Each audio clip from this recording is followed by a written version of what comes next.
Hello दोस्तों, जय मसीह की Bible story audio Hindi channel में आप सभी का स्वागत है।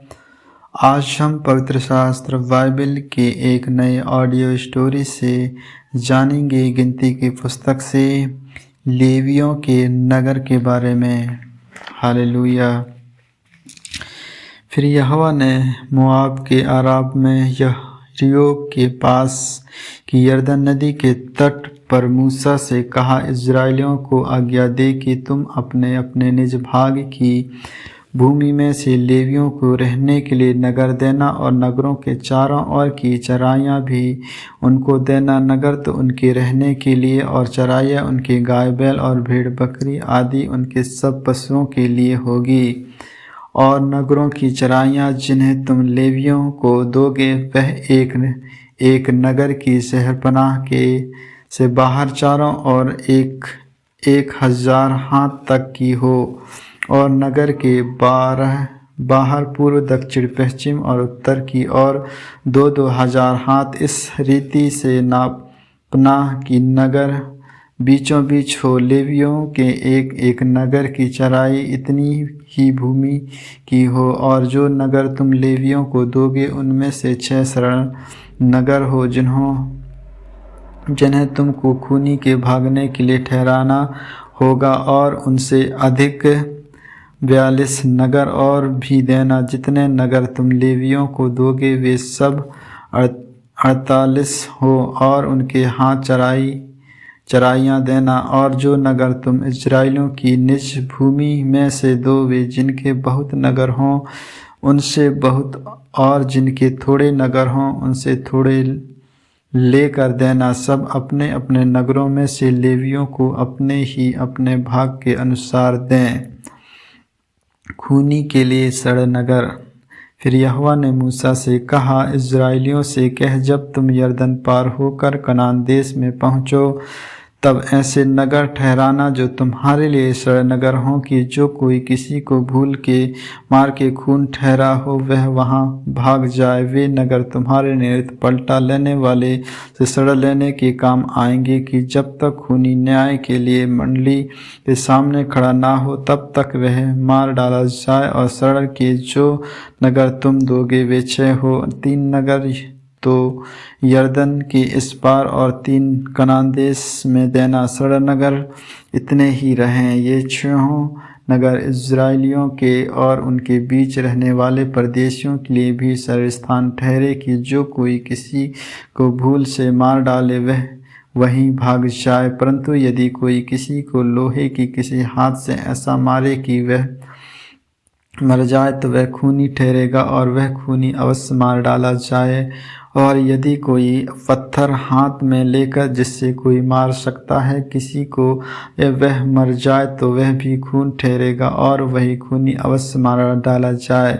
या कोई हाथ में ऐसी लकड़ी लेकर जिससे कोई मर सकता है किसी को मारे और वह मर जाए तो वह भी खूनी ठहरेगा और वह खूनी अवश्य मार डाला जाए।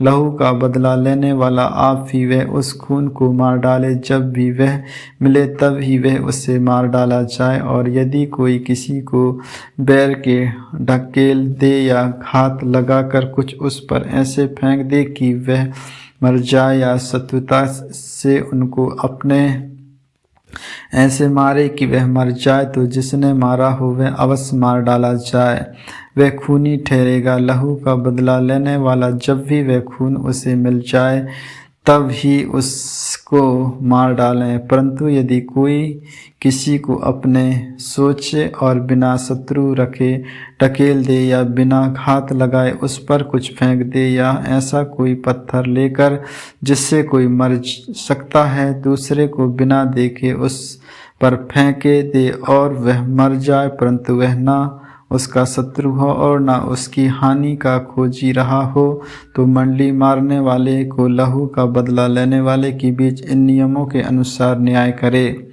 और मंडली उस खूनी को लहू का बदला लेने वाले के हाथ से बचाकर उस नगर में जहाँ वह पहले भाग गया हो लौटा दे। और जब तक पवित्र तेल से अभिषेक किया हुआ महायाजक ना मर जाए तब तक वह वहीं रहे। परंतु यदि वह खूनी उस शरणनगर की सीमा से जिसमें वह भाग गया हो बाहर निकलकर और कहीं जाए और लहू का बदला लेने वाला उसको शरणनगर की सीमा के बाहर कहीं पाकर मार डाले तो वह लहू बहाने की दोषी ना ठहरे, क्योंकि खूनी को महायाजक की मृत्यु तक शरणनगर में रहना चाहिए और महायाजक के मरने के पश्चात वह अपनी निज भूमि को लौट सकेगा। तुम्हारी पीढ़ी पीढ़ी में तुम्हारी सब रहने के स्थानों में न्याय की यह विधि होगी, और जो कोई किसी मनुष्य को मार डाले वह साक्षियों के कहने पर मार डाला जाए, परंतु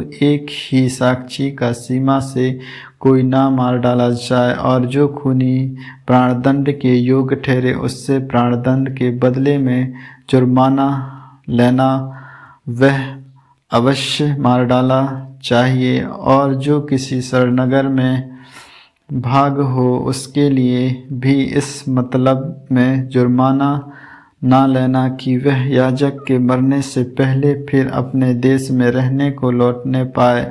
इसलिए जिस देश में तुम रहोगे उसको अशुद्ध ना करना, खून से तो देश अशुद्ध हो जाता है, और जिस देश में जब खून किया जाए तब केवल खूनी के लहू बहाने ही से उस देश का प्रायश्चित हो सकता है। जिस देश में तुम निवास करोगे उसके बीच में रहूँगा, उसको अशुद्ध ना करना। मैं यहोवा तो इज़राइलियों के बीच रहता हूँ। आमीन आमीन। परमेश्वर इन वचनों को सुनने के द्वारा आप सबों को आशीष दे। आगे के और भी ऑडियो स्टोरी सुनने के लिए Bible story audio Hindi channel को लाइक, सब्सक्राइब और बेल आइकन को दबाएं। सभी प्रिय भाई बहनों को जय मसीह की।